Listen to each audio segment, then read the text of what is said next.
नरेंद्र मोदी एक ऐसे प्रधानमंत्री के तौर पर जाने जाएंगे जो चुनाव तो जीत रहे हैं, लेकिन क्या वो देश के लोगों का दिल जीत पा रहे हैं? ये एक बड़ा सवाल है। सोचिए, प्रधानमंत्री का मुझे शुरुआत का भाषण याद आ रहा है। कैसे प्रधानमंत्री ने कहा था कि मुझे चुनाव जीतने के लिए सिर्फ 6 महीने चाहिए। मैं प्रधानमंत्री के तौर पर 4.5 साल काम करूंगा और राजनीति सिर्फ 6 महीने करूंगा चुनाव जीतने के लिए। लेकिन आपको क्या लगता है, उनकी इस बातों में सच है या 365 दिन 24 घंटा प्रधानमंत्री नरेंद्र मोदी सिर्फ चुनाव जीतने की बात करते हैं? उनकी विदेश नीति चुनाव जीतने के आसपास, भले अमेरिका दौरे पर जाए लेकिन उनके ध्यान में भारत का वोटर रहता है। भले वो विदेश दौरे पर जाए, भले वो पूजा अर्चना करने जाएं, उनका नज़र चुनाव पर रहता है। भले वो देश में किसी कल कारखाने में झंडी दिखाएं जिसका कम ही मौका आता है, लेकिन उनका इरादा चुनाव जीतने का होता है। और क्या सबसे ज़्यादा चुनावी प्रचार करने वाले प्रधानमंत्री नहीं है? प्रधानमंत्री असम और बंगाल में चुनावी बिगुल फूंक चुके हैं, तो सोचिए। लेकिन सवाल है कि क्या देश भी जीत रहा है? क्या देश के सामने समस्याएं हैं वो खड़ी नहीं हो रही है? अभी हाल ही में रणविजय सिंह का एक ट्वीट पढ़ रहा था। वो पत्रकार है, उन्होंने लिखा कि भारत में सबसे कम एफडीआई रह गया। जो फॉरेन इन्वेस्टर्स हैं वो लगातार भारत से पैसा निकाल रहे हैं।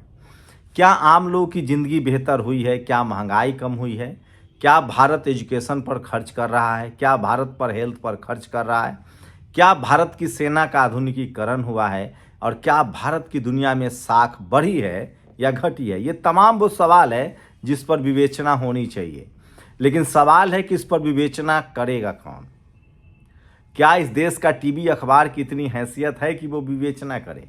ये स्क्रीनशॉट देखिए, ये राहुल कबल है, एनडीटीवी का प्रमुख। ये दावोस गए हुए हैं। वहाँ पर जो महाराष्ट्र के मुख्यमंत्री हैं, उनकी पत्नी के साथ ये बर्फ पर आप कैसे चल रही हैं, हील कैसे पहने, उस पर ये इंटरव्यू कर रहे हैं। सिर्फ पीआर का खेल चल रहा है। टीवी अखबार बीजेपी के पास है और इससे पहले इस तरह का समर्थन किसी भी सत्ता को नहीं मिला था।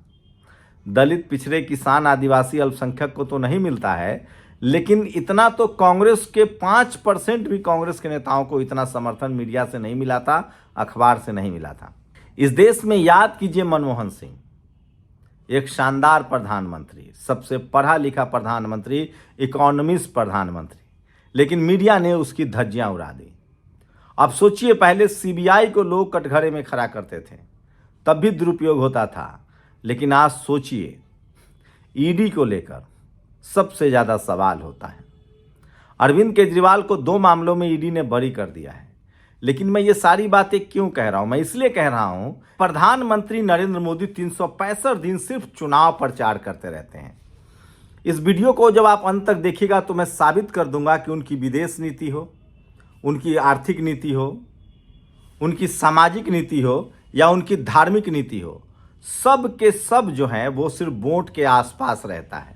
यहाँ तक की स्थिति हो गई कि सोचिए, जुडिशियल सिस्टम पर से लोगों का भरोसा उठ रहा है। तो पहले बात करते हैं इस देश में सबसे ज्यादा जहां जनरल कैटेगरी के लोगों का कब्जा है, बिजनेस। प्रधानमंत्री बनने के बाद भारत में जो आर्थिक हालात हैं वो बेहतर नहीं हुए हैं। कॉन्ट्रैक्ट बेसिस के कामों में लूट मची हुई है, ठेकेदारी में और ज़्यादा लूट हो रही है। आगरा में एक बढ़िया मेडिकल कॉलेज बना, लेकिन उसकी दीवारें अभी टूट रही है, पुल ढह रहे हैं। आपने देखा है कि ज़्यादातर जो बड़े बड़े ब्रिज बने हैं उसकी क्वालिटी को लेकर, सी लिंक तक को लेकर सवाल पैदा हुए हैं। इसका मतलब है कि प्रधानमंत्री जो कह रहे थे कि मैं ड्रोन से क्वालिटी देख लेता हूं, वो सच्चाई नहीं है। इंफ्रास्ट्रक्चर जो नए निर्माण हो रहे हैं उसमें जो क्वालिटी है उससे समझौता किया जा रहा है। और अब ऐसे हालात हैं कि आप सवाल नहीं उठा सकते हैं। इक्का दुक्का हम जैसे कोई पत्रकार सवाल उठा दे तो उनकी हत्या तक हो जाती है। उसके बाद अगर आप विदेश नीति की बात करें तो प्रधानमंत्री ने जहां भी दौरा किया, एक तो भारतीय लोग वहां निशाने पर आ रहे हैं। दरअसल हाल के दिनों में प्रधानमंत्री, ये पहली बार ऐसा हो रहा है जब भारत के प्रधानमंत्री किसी देश में जाते हैं, कुछ भारत से ले जाते हैं, कुछ उस देश के लोगों को और उस सब कॉन्टिनेंट के, जैसे यूरोप में गए तो यूरोप भर के लोग, अमेरिका में गए तो लैटिन अमेरिका अमेरिका के लोग, ऑस्ट्रेलिया में गए तो ऑस्ट्रेलिया के लोग, एशिया के किसी देश में गए तो उस देश के आसपास के लोगों को जमा किया जाता है और फिर उससे नारेबाजी करवाई जाती है, धार्मिक नारेबाजी हो या देश को लेकर। और नतीजा यह कि उस देश में भारत के लोगों के खिलाफ एक फोबिया पैदा हो गया। इसका नतीजा है कि ऑस्ट्रेलिया ने भारतीय छात्रों को सबसे सस्पिशियस स्टूडेंट माना है जो फर्जी डिग्री के नाम पर भारत में आ जाते हैं। सोचिए, भारत के लोगों के बारे में दुनिया भर के लोगों की राय बदली है।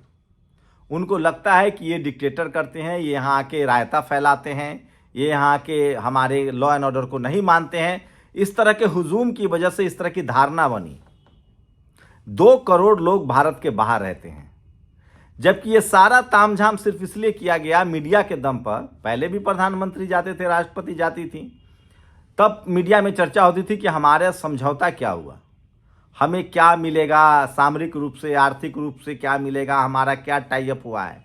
लेकिन अब ये सारा डिस्कस नहीं होता है। अब डिस्कस होता है प्रधानमंत्री भगवान के स्वरूप हैं, हमने प्रधानमंत्री को टच कर लिया, देखिए प्रधानमंत्री के स्वागत में ढोल नगाड़े, देखिए प्रधानमंत्री के लिए पूरा भारतीय उमड़ पड़ा।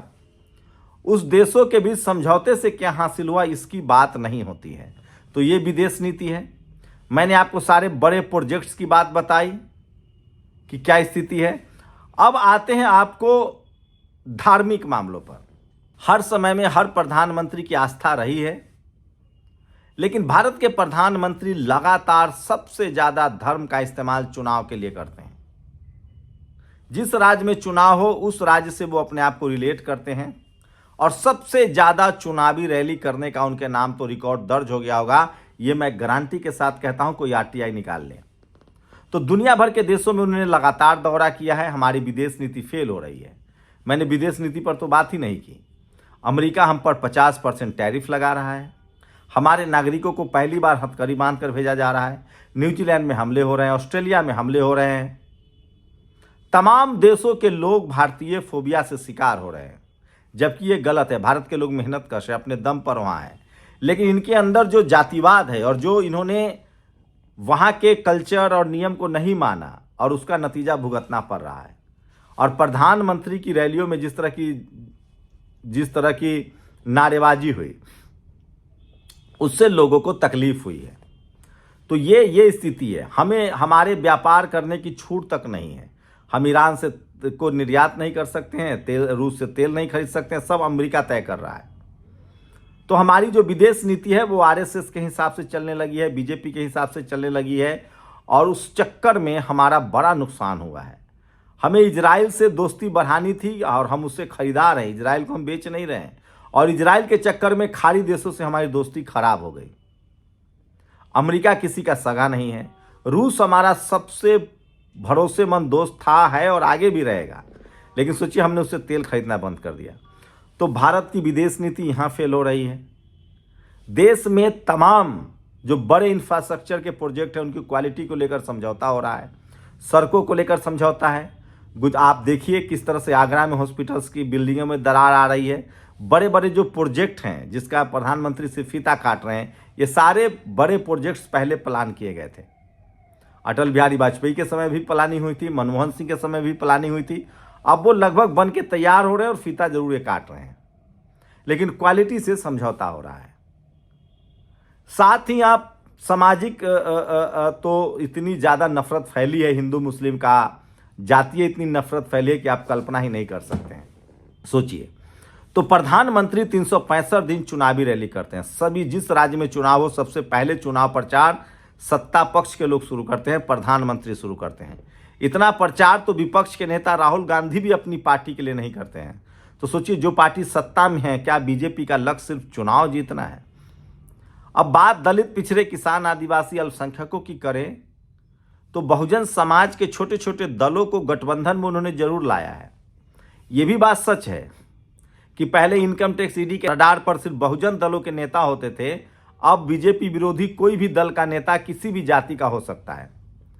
पहले सिर्फ जाति देखी जाती थी जब कांग्रेस की सरकार थी, जब से बीजेपी है तो पार्टी भी देखी जाती है। ये एक हुआ है बस। लेकिन कॉलेज, यूनिवर्सिटी, सरकारी नौकरियों की बात करें तो आप सब जानते हैं, किसी से छुपा हुआ नहीं है कि सरकारी नौकरियां लगातार खत्म हो रही है, जातिवाद मनुवाद लगातार फैल रहा है, सांप्रदायिकता फैल रही है और देश का जो ग्रोथ है और जो गरीब लोग हैं उनकी गरीबी और बढ़ती जा रही है। तो आप लोग बताइए कि क्या हमारे प्रधानमंत्री जो 18-18 घंटा काम करते हैं वो पार्टी के लिए या देश के लिए? वो जो मंदिर मंदिर जाते हैं वो सभ्यता संस्कृति बचा रहे हैं, धर्म बचा रहे हैं और उनका वोट से कोई कनेक्शन है? वो विदेश दौरे पर जाते हैं, वो देश की समृद्धि के लिए विदेश नीति तय करते हैं या उसका भी चुनाव से कनेक्शन होता है? हाँ, और इन सब में अगर सबसे बड़ा उनका कोई मददगार है तो वो है भारतीय मीडिया, टीवी, अखबार।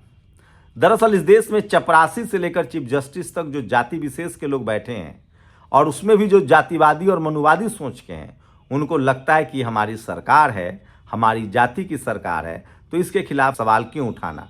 इसलिए मैं कहता हूं भारत एक जाति प्रधान देश है। तो आप लोग बताइए कि क्या प्रधानमंत्री के 18 घंटा काम करने से देश का फायदा हो रहा है या देश पीछे गया है? ये आपकी राय बहुत जरूरी है, लोकतंत्र में अपनी राय जरूर रखिए। शुक्रिया। दस्तक की आपसे गुजारिश है कि अगर इसको बचाना चाहते हैं तो नेशनल दस्तक को सब्सक्राइब करने के लिए रेड कलर के सब्सक्राइब बटन को दबाएं, फिर बेल आइकन की घंटी दबाएं। नेशनल दस्तक को बचाने के लिए बहुत जरूरी है कि हर खबर को शेयर करें, लाइक करें, कमेंट जरूर करें।